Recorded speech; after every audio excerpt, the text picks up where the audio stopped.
Broadcast is an alternative video game program. Viewers should prepare themselves for games-related jokes, nonsense and general hijinks.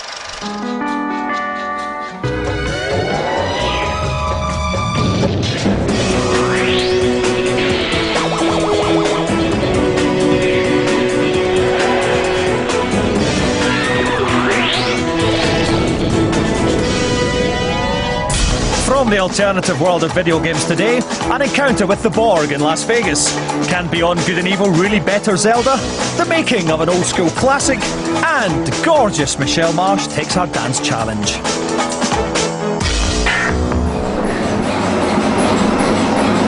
Hello viewers! I do love working out. When you get to my age, you see, it's very important to treat your body like a temple. Otherwise, how else are people supposed to worship in it? Got another one of your letters here. This is from Delroy Donaldson from Bristol.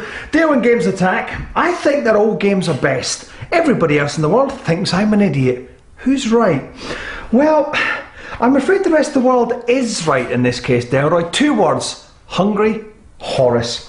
What you've done, unfortunately, is fall into one of those traps of trying to be a little bit too cool. Please stop now before you start liking bands like Gay Dad and Mudhoney.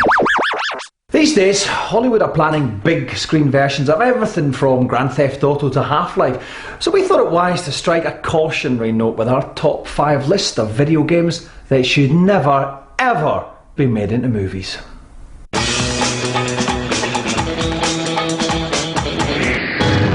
At number 5, Pokemon Snap.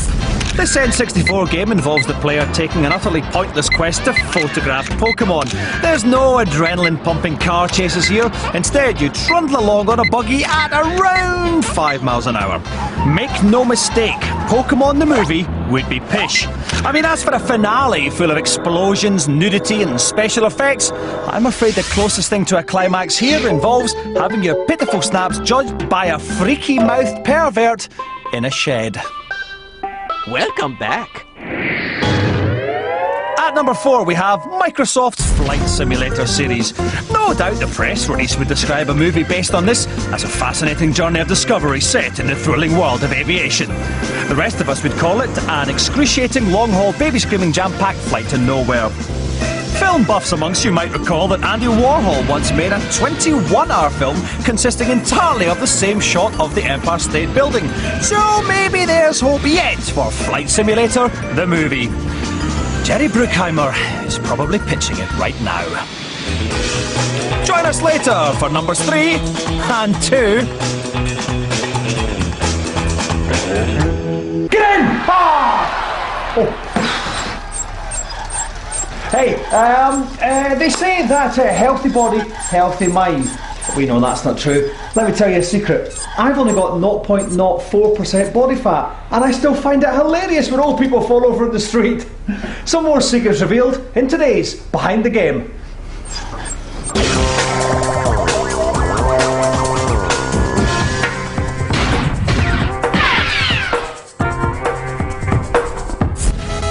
'87 was a great year for heroes. RoboCop was kicking cinematic ass, while Capcom came up with a game that featured more men than a Frisco bathhouse, Mega Man. I am Inafune from Capcom. I've been working on the Mega Man series since I joined Capcom. As a game creator, it's given me so much confidence, and I learned a lot from it. Mega Man is the most important title in my career, and the first Mega Man means even more to me.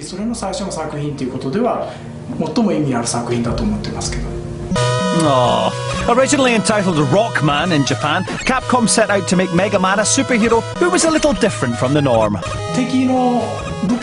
We wanted to make an action game in which you take weapons from your enemies and become stronger. Back then, normal action games were about killing the enemies, not gaining something. But in this game, by using your enemy's weapons, you kill more of them. This was the original concept, and it still is. I bet you had lots of ideas and designs you wanted to put in. We had so many ideas and designs that we wanted to put in, but the small capacity didn't allow us to. So we ended up putting just about half of what we had created for it. It was very frustrating. To all game creators, the first game always means the most, and I was lucky to have Mega Man as my first game. It's still loved by people, and Mega Man is the game that I love the most, and I'll never get bored of creating the sequels. It might not be cleverly made, but it's made with passion. That passion is yet to cool over numerous sequels and a merchandise avalanche. As the creator of one of Japan's gaming icons then, surely Inafune-san is loaded. Personally, Mega Man didn't make me rich at all. I think the game has sold well and contributed so much, but somehow it hasn't made me wealthy yet. I'd like to think that day is still to come.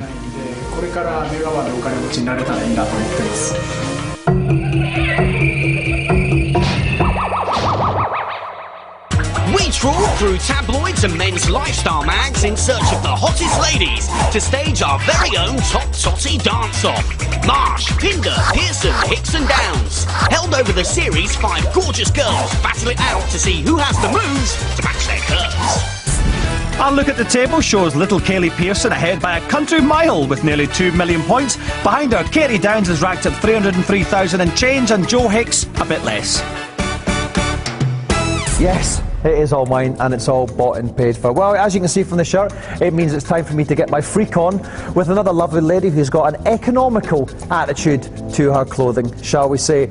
It's pastry stalwart Michelle Marsh. Welcome to the show. Thank you, how are you? Oh, I mean, the handshake, just the handshake. It's a start, you know. You got a boyfriend? I have, yes. What's he like in 3 words? Scottish, bald and sexy. Oh, that's like I've got 3 cherries in a fruit machine there. Fantastic. No, that's only about 10 pence. I really want 3 crowns or something. Oh, that's all right. So what do you think it is about bald Scottish men that drives women wild? I think it was his accent that did it for me. He's very sexy, a very good turn on, very good indeed. Yeah, I know. I mean, I realise that from a very early age. I'm actually Cockney in real life. I just... Just put it on. Yeah, exactly. I mean, perhaps I studied under Ross Abbott and I got the Scottish accent from him. Now, the poet Philip Larkin had this theory that the only real class system in the world isn't about money or social standing. There's 2 groups of people. There's attractive, beautiful people and there's ugly people. You are obviously in the former camp. Would you agree that's the way the world is divided? Beautiful people and mingers? No, not at all. Really? I think beauty's from within, yeah, definitely. But then again, only ugly people say that, so. Well, exactly, that's true. Now, I noticed that you're wearing flip-flops. Yes. Now, I have to say that the Little Dance Stage Megamix game, flip-flops not the best footwear. I know, I've been told I'm going to go barefoot. I'm going to get ready for it. That's good, because obviously if you wear flip-flops, you can get a little bit of chafing. You might even pick up a verruca. And if I wonder, do you know, in your line of work, if you pick up a verruca, is it like swimming? Do you have to wear one of those blue socks? When you, just in case, if you're all walking on the same floor. Oh my God. Yeah, we have to wear special kind of things, not for flip-flop kind of things. Right. Other things. Fantastic. I'll be finding out exactly what those things are a little bit later on in the show, and we will catch up and find out how Michelle does when she gets dancing. Before that, let's catch up with the 3 and 2 spots of our top 5 list of games that should never ever be made into movies. At number 3, it's Harvest Moon, A Wonderful Life. The struggle of the common farmer hasn't been truly represented on film, and as far as we're concerned, the GameCube's Harvest Moon is unlikely to change that. There are a number of reasons why this game should never ever make it to the screen. The leading stars are a small boy and a host of dependent and vulnerable farmyard animals, while the intense heart-stopping action comes from watching a small plant sprout and grow. The supporting characters are toothless simpletons with as much depth as Jade Goody. But the bottom line is this: watching someone massaging a cow's udders for all it's worth is not going to play well at a family-orientated multiplex. At number 2, it's Tetris. Now this would be just plain bizarre. What would the story be?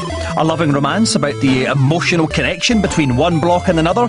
A historical war epic following the dramatic battles fought between the right angles and the straight lines? Or a disaster film in which gigantic Russian blocks plummet from the heavens and smash the world's cities? Unless, of course, a ragtag bunch of heroes can arrange them into straight lines in time. The fact is that Tetris is ideally suited to long hours on the toilet, and that's it. But at least the soundtrack would be alright.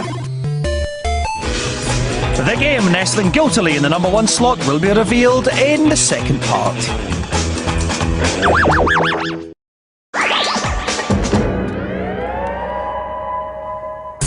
Coming up in the alternative video game show, I slip into something comfortable to meet the Borg, Zelda goes head-to-head with Beyond Good and Evil, and the #1 game that should never be made into a movie. But first, it's over to Steve Morgan for our celebrity challenge as Michelle Mars tries to avoid putting out her own eyes. Yes, thank you, Dominic. And it is Michelle now who adopts a barefooted approach to the dance challenge. And she should be very careful, actually, because I was on there earlier, barefooted, and she may pick up a verruca, as well as a couple of other nasty things as well. But she needs to put together a few combos and not just stand there with her hands together. She actually needs to dance. After all, this segment of the show is called the Dance Challenge and not the Stand There and Look Stupid Challenge, although I've got a feeling that may be what we may have to recall it after this. A performance by Michelle, who's just making up moves as she goes along. Look at that, I don't know what she's doing here right now, but oh my word, she's getting a few boos there and it doesn't seem to bother her. Oh, it's just gone dark. But she needs to see the light if she's going to salvage anything out of this whatsoever. Michelle, start dancing! Too late. Oh my God! I thought at one stage I was going to have to come in and rescue you there. You were floundering us slightly there, Michelle. It was all going a bit... Well, I'm a free spirit, you see. I like to do my own thing. I don't like being told what to do, so that's my explanation. Yeah, I liked that at one stage you were with it, weren't you? There was a lot of movement. It was nothing to do with the game, but I know, it was just having fun. It was almost like some art installation. I know, I think I was just drunk again. Nice excuse. I mean, how did you find it? It's quite a tricky wee thing It's really hard to do. It's really hard. Yeah. Is there anything at all, any challenge you've had that compares to that in your life? Anything that's as difficult as that? No, not really. No. That's flabbergasted me completely. Well, the score you got was 292,385. No way. Yeah, see, that sounds pretty good, doesn't it? Until you look at our league table, you see. And the good news is you're not bottom. Oh, who's bottom? See? No, she's on the bottom, where I like her to be. And in fact, then you're just behind Katie Downs. Okay. Katie's in fact just on top of you. Okay. Again, just better and better. But you're somewhere off the lead. Okay. Kaylee, 1.9 million. Compared to your 292,000, that's quite a... No. Well, let her have this one. Yeah, it gives you something to aim for. Let her win, you know. Doesn't it? You're a very giving person. Yeah, I know. Come here. God. Okay. Anyway, join us in a couple of weeks' time for our 5th and final stage on the Special Dancing Challenge. One says black, the other says white. One says left, the other says right. They never can agree. The Xbox places people DC. Time to cook their fuse to bed as pretty as Once again, viewers, it's time for another head-to-head. We take 2 games each with equal claim to be the best in their genre and put them head-to-head in a... What's all this about, ladies? You've bought some depleted uranium on the black market? And you're going to sell it to the highest bidder? Do you know the environmental implications could be bordering on apocalyptic? We'll talk about this later. Go and get your boxes. And let's dispose of this in a responsible manner. Today we're focusing on RPG fantasy adventures. Cuddly has rather rashly opted for Beyond Good and Evil, whereas Queenie's been far more sensible and she's plumped for Zelda the Wind Waker. Round 1. Gameplay. Wind Waker offers the usual Zelda mixture of sword fighting, puzzles and errands. Though as always, the quest itself involves a fair amount of wandering around. Beyond Good and Evil plays like an original blend of game genres, offering something for everyone. There is action, racing and taxing RPG-style puzzles, which exploit the cooperation between the main characters. But which do you prefer?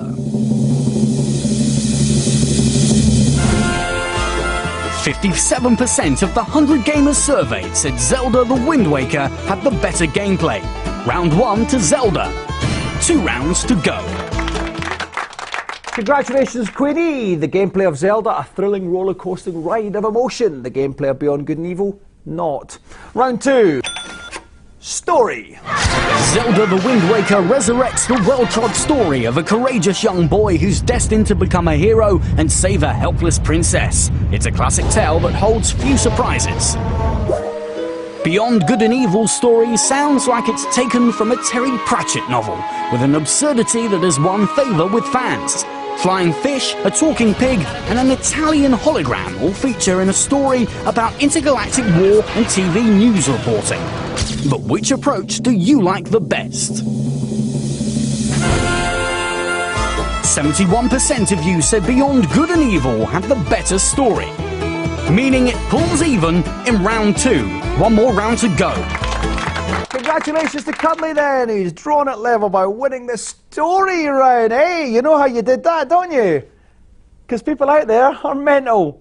Round 3. Graphics. Placing Link in a cel-shaded world was initially controversial, but The Wind Waker proved to be a visually stunning game. The cartoon land, designed with rich colours and textures, is arguably more awe-inspiring than environments built with normal polygons. With Beyond Good and Evil, the artists have shown real visual flair. As well as building solid character animation and dazzling lighting effects, they've ditched FMV and rendered each cutscene with the standard gameplay graphics. But which game looks the best for you?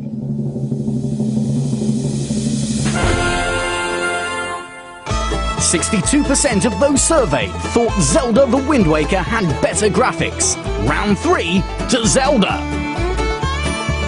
And Zelda the Wind Waker is our winner, 2 rounds to 1.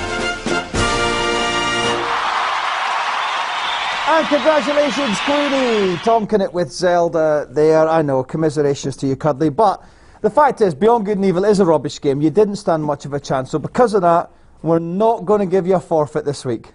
No, we're not. All I'm going to say is, just go and have a little check on the levels of that uranium there. No, your biohazard suit had to be dry cleaned. Yeah, no, it did. Seriously, it's fine. On you go. You don't need it. You're okay. Just looking at it. There you go. Just go and just have a little look. Have a little look. Okay. Join us next time for another head-to-head. Time now for our number 1 game that should never ever be made into a movie. First, a recap.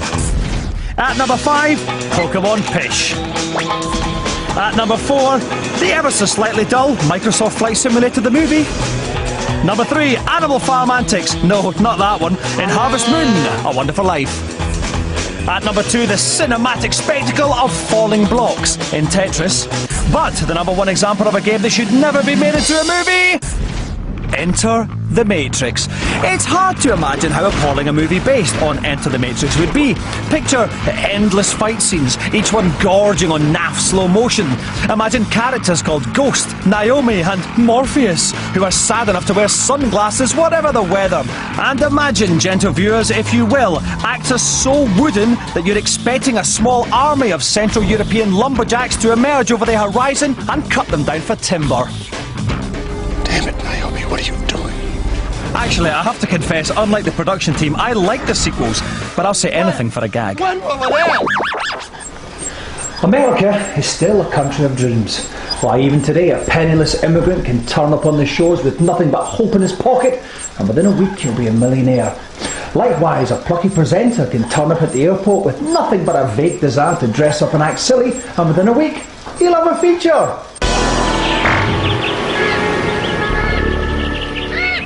It's a little known fact that the whole of American space exploration is funded entirely from the proceeds of slot machines. This is why it seems right that Vegas should be host to the Star Trek experience, including the brand new 4D Borg invasion attraction. The only problem is just now, I'm a little bit underdressed for it.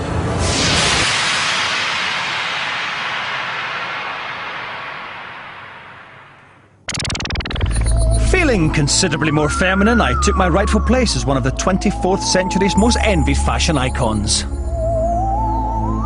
Check that ass out. I'm Lieutenant Stevens, and I'd like to extend an official thank you for joining us here at Copernicus. You have all been selected to take part in Project Resistance. And, Doctor, please respond. What is it? I'm preparing the test subjects. We're picking up an unidentified unidentified vessel approaching the station at Highport. I've been warning Starfleet for ages that the Borg were getting ready to attack, and in 4D too. Did they listen? Did they hell? More about the approaching vessel. Oh no. The Borg. See? That's exactly what I was telling them was going to happen!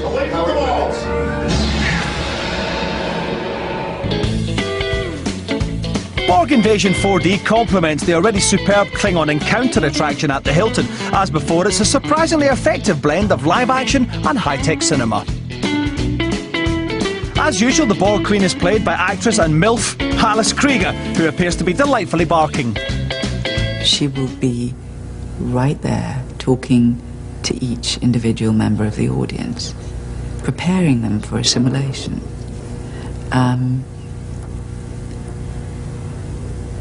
I hope that it will be an unnerving experience. You're scaring me.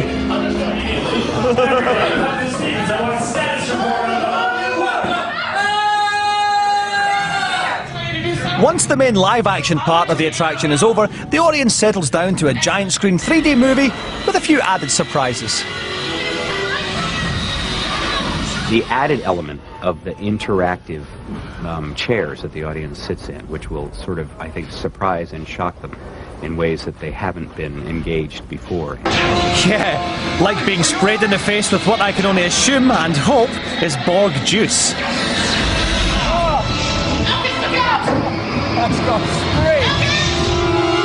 It helps if you imagine this next bit in 3D.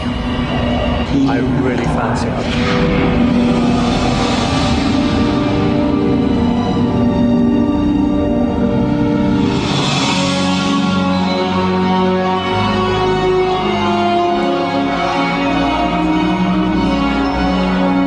It's easy to laugh at Trekkies, I frequently do, but having been to loads of these things over the years, I have to say that the Star Trek experience is the best thing you can do in Vegas with your trousers off.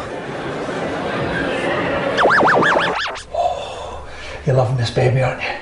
You're checking me out. Oh yeah, these are for you, babe, these are for you. That's it for When Games Attack for today. I'm off to bench press 240 kilowatts. See you next time. Oh, you're loving this. What do you mean you're not a real woman?